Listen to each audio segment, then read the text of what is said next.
Welcome po muli sa Philippine Weather Trivia again para po sa mga bago sa channel na to. Ako nga po muli si Alvin Pura, isang meteorologist at ang inyong weather tito. Ngayon balikan na natin itong binabantayan nating sama ng panahon sa loob at labas ng ating Philippine Area of Responsibility. Siyempre, unahin natin itong mas malapit. Ito pong low pressure area sa eastern section ng Mindanao. Hindi na po ito dineclare ng Pag-asa sa low pressure area nitong nakaraang araw pa, pero muling nagbabalik po. Yan, kahapon. Ito po ay huling namata ng Pag-asa sa lying around 335 kilometers east ng Hinatuan, Surigao del Sur. So, nandito po yan banda, yung kanyang center or gitna. Ito nga yung binabantayan nating sama ng panahon sa loob ng PAR. So again, kapag mahina nga yung system, minsan, nalulusaw po yan, tapos bumabalik po ulit. And yun nga, erratic yung kanyang nature o pabago-bago at lumilipat nga yung kanyang gitna or center. Pero again, ito nga po ay part ng ating tinatawag na Intertropical Convergence Zone, kung saan kadalasan dyan nagsisimula yung ating mga bagyo o low pressure area. Ito pong ating low pressure area, medyo malapit, ay nakaka-apekto na sa ilang parts ng ating bansa, particularly sa eastern section ng Visayas at Mindanao. Although makikita nyo dito, may mga parts na may mga butas yung ating kaulapan or sumisilip pa ang araw, pero medyo mataas po yung ating tsansa ng mga pagulan at thunderstorms. Particularly dito po sa mga areas ng Caraga region, kasama po dyan ang Davao region. And may mga possible thunderstorms din tayo at mga pagulan dito sa mga areas ng Eastern Visayas dahil yan, pag ganyan yung ating hangin dyan. So, affected po tayo ng low pressure area dyan. And, ganun din po, ito pong Central Visayas. Kasama po dyan ang area ng Cebu at Bohol. So, cloudy rin at maulap yung panahon natin sa malaking parts ng Mindanao and possible din po yung ating thunderstorms. So, ayan. Yung ating mga possible rains. Ngayon.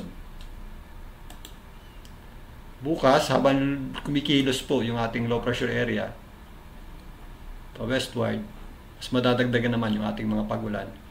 Dito po sa areas ng Western Visayas and dito, mataas din ating yung chance ng ating ulan dito po sa areas ng ilang parts ng Bicol region, particularly yung ibabang bahagi na nito. Kasama po dyan ang Tanduanes, Sorsogon, and Masbate. So bukas, mas madadagdagan na rin yung ating mga pagulan. May mga flare-ups tayo ng mga thunderstorms dito sa areas ng Negros, kasama po dyan ng Panay. Magpapatuloy yan hanggang bukas. And ganun din po dito sa may areas ng Mindoro, Palawan at Marinduque. Ito po ang ating low pressure area, hindi pa nakikitang maging ganap na bagyo ng Pag-asa in the next 24 hours. Pero dahil nga moving system po yan, magkakaroon tayo ng increased rainfall. Most parts ng Visayas at Mindanao in the next few days.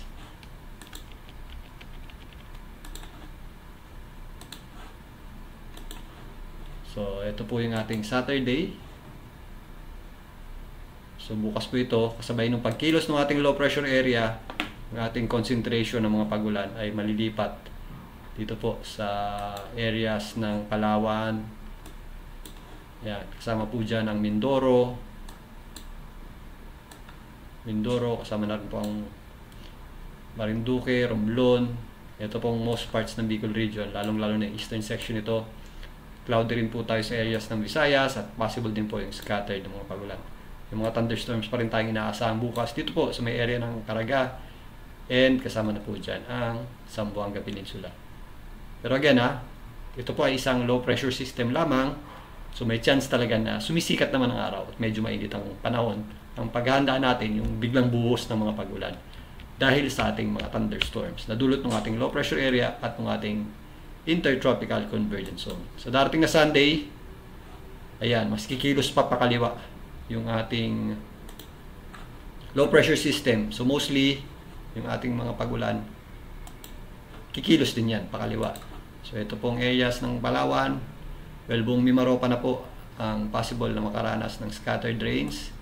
Ganun din po ito pong Western Visayas. May mga possible thunderstorms pa rin tayo dito sa Eastern Visayas and some parts ng Central Visayas. Maging dito sa Zamboanga Peninsula.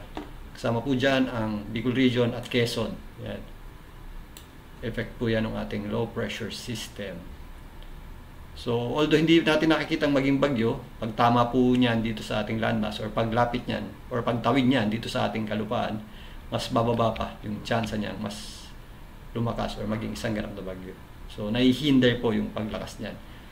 Although that's the case, magkakaroon pa rin tayo ng increased chances ng rainfall ngayong weekend in most parts of the country.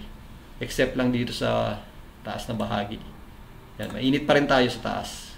Dito sa mga areas na hindi aabutin ng ating low pressure system. Pero again may mga chances pa rin tayo ng ulan. Lalong-lalo na sa weekend. If ever, lumapit na yung ating low pressure system. Or tumawid na yung ating low pressure system. Dahil minsan may mga convergence tayo ng hangin na possible magpaulan. Mostly dito yan sa eastern section ng bansa. So again, yan nga po yung ating binabantayang sama ng panahon sa loob ng ating Philippine Area of Responsibility. Silipin muna natin itong ensemble forecast track ng GFS para dito sa ating low pressure area. So sa kasalukuyan nga ay nandito yan, eastern section ng Hinatuan, Surigao del Sur. Base dito, mababa po ang chance niyan maging bagyo in the next 24 hours. And if ever nga sumabit na po yan sa ating landmass, mas bababa pa ang chance niyang lumakas or mag-intensify. At again, ganun pa man, magpapaulan pa rin po yan sa malaking bahagi ng ating bansa in the next few days ngayong weekend. Pagtawid po yan, or habang kumikilos po yan, papunta dito. Ngayon, punta naman natin itong low pressure system sa labas ng ating Philippine Area of Responsibility. So, narito po yan sa may area ng Palau. So, narito po yan sa may area ng Palau. Malayo po yan sa ating bansa. At sa ngayon, hindi pa natin ito masyadong concern dahil if ever yan po ay mag-intensify or lumakas, inaasahan natin na magre-recurve lang yan. Paakyat. If ever dumaplis man yan dito sa ating boundary line. At wala po tayo pang nakikitang possible landfall nito. Sa ngayon, mababa pa rin po ang chance niya maging isang ganap na bagyo in the next 24 hours. Ayun nga, if ever, hindi natin ito nakikitang mag-landfall or tumama sa lupa. Ito po ay nakapaloob din doon sa ating tinatawag na intertropical convergence zone. Kasama nito ang ating low pressure area. So, yan muna ang latest sa ating mga binabantayang sama ng panahon sa loob at labas ng ating Philippine Area of Responsibility.